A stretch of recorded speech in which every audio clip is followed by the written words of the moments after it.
Creating your curriculum is really straightforward. Now, what we can see already is that I have got an example map that I've already asked Complete PE to generate.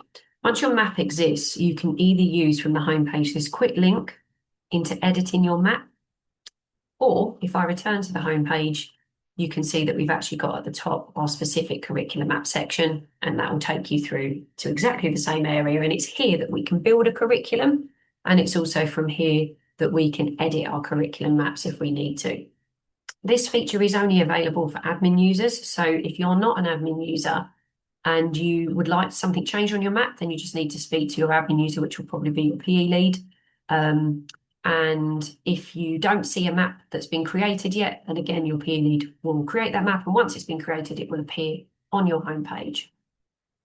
So inside this curriculum mapping section, there's so many things that you can do to help you build your curriculum. Complete PE will always default to showing the current academic year that we're in. You can see I've already built a curriculum map for the following academic year. And if I want to actually build a map for any further or future years, I can do that. I can just add next academic year. And this menu is exactly what you'll see on the home page as well, pre any map actually being created. So you're able to duplicate a map from a previous year. You could start from scratch and create a new map, or you can click to generate our example map. So if I click to create a new map, what you'll see now is we have this blank template. So when we're building a map from scratch, we can click to add a unit. And this is now going to give me an option of adding any unit that I like. So I can either search from our unit library, so I might say dance, and now I'm going to be given a list of all of the different dance units that are available. As soon as I select that unit, I can click add, and that's now going to be added to our map. What we can also do when we're adding a unit in this way is we could choose to add a swimming unit. Now, the swimming content on Complete PE is Swim England's resources. So this isn't a specific unit on Complete PE. What this will be is a quick link into the Swim England resources that we provide thanks to Swim England for all of our schools to be able to utilise. If I add another unit, I can actually add in a custom unit, and I can add in as many custom units as I like. So if I wanted to say rock climbing, for example, I can put that in there. I can then assign it an area of learning. So I can scroll down and see which of the areas of learning is it most likely aligned to. And then I can add that custom unit in. Finally, as well, I could choose to add an overarching concept or life skill. This might be because across the teaching of all of the units in that particular term, I want to actually focus on something, say, fairness, and I might want to add that across all of the units in that term. It's completely up to you, but that gives you that flexibility as well. If we want to remove something, we can just delete that. That's not a problem. You can see as I click onto these arrows, this is where I'm able to access additional functions as I'm beginning to build my map. Once you're happy, that's where you would then click save. While you're active and working on this page, you don't need to worry about pressing save, but the second that you are ready to leave this page, do click save before you do so that it won't lose any of your work at this point. What I'm going to do though is I'm going to go back to a map that's already been fully completed so that we can talk about a few more things here. So first of all, the colours of the units you're seeing, they align to the different areas of learning.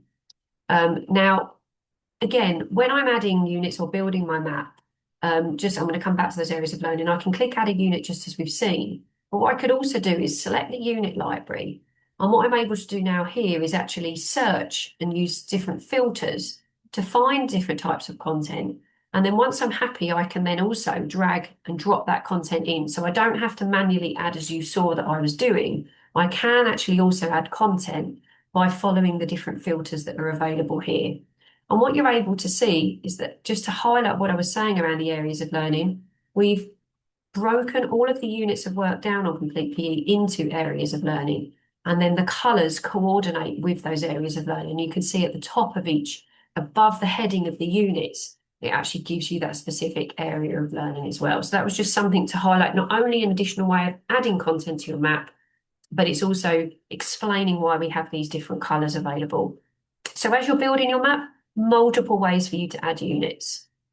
Now you can see that I highlighted that these three dots give you additional functions. Over on the left here, we can see that there's actually additional functions available here. So I can add a row, I can move rows up and down as well. So if I go back to my map that is incomplete, let me just quick, there you go. See, it's reminding me to save things that I've done.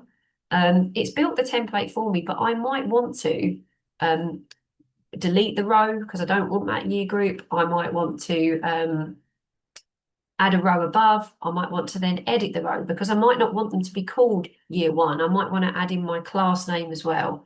So there's lots of other functions to enable you to create a map that is really specific for your school and talks exactly to the curriculum that you're designing for your school. You can also see as I clicked on there that I can make this a dual cycle map. So if you watch our mixed age mapping video, you'll see how that is able to be, how we're able to support the creation of mixed age maps for schools that work in mixed age settings. So back to our completed map. As we said, once we're happy, we're going to save the map. We can export our map once we're happy. We can also move things around. There's real flexibility with this mapping tool now to enable you to just be as efficient as you can as you're trying to quickly create that map or make changes to your map. So as I said, you can save it, you can export it. We can actually also edit the terms if you wanted to. So if you wanted to create your map across just autumn term, spring term, summer term, there's the flexibility to do that here as well. Once your map is actually saved, let me just save that again. Complete PE can now also produce for you your own bespoke, either simple or detailed progression journey. So if I ask it to create me a simple progression journey, Complete PE will now automatically generate this simple progression journey for you, which will show you how the flow of that learning progresses throughout the different content that you've assigned for your pupils to be exposed to. We can also ask it to produce a detailed progression journey, whereby Complete PE will also now list the progression with detail underneath it. So you can see that detailed progression, and each year group is expanded upon as you scroll through the relevant document. So you've still got the full overview of all of our progression journeys and learning ladders available in the subject support area, but you've also got this option now for Complete PE to produce for you your own bespoke progression journey for your school as well. And if I now go back to the home page, the current academic year that I'm in, I'll be able to see that map. And then I can also here move it if I want to have a quick look at what's coming up on in forward years as well, depending on how many curriculum maps that I've created. As I mentioned at the start, it will always default on the home page to showing the academic year that you're in. Finally, from here, I've also got a quick link to make an assessment, or I can mark off a unit as assessed. Once a unit has actually been assessed, that unit of work will fade down on your curriculum map. What's really important to highlight now is that once a curriculum map is built, Complete PE will automatically have pre-populated each year group's assessment tool, because the curriculum map and the assessment tool are now directly linked. So when you go in to make an assessment, you won't actually have to add the units. They'll already be pre-added for you, so you can just make those quick assessments there.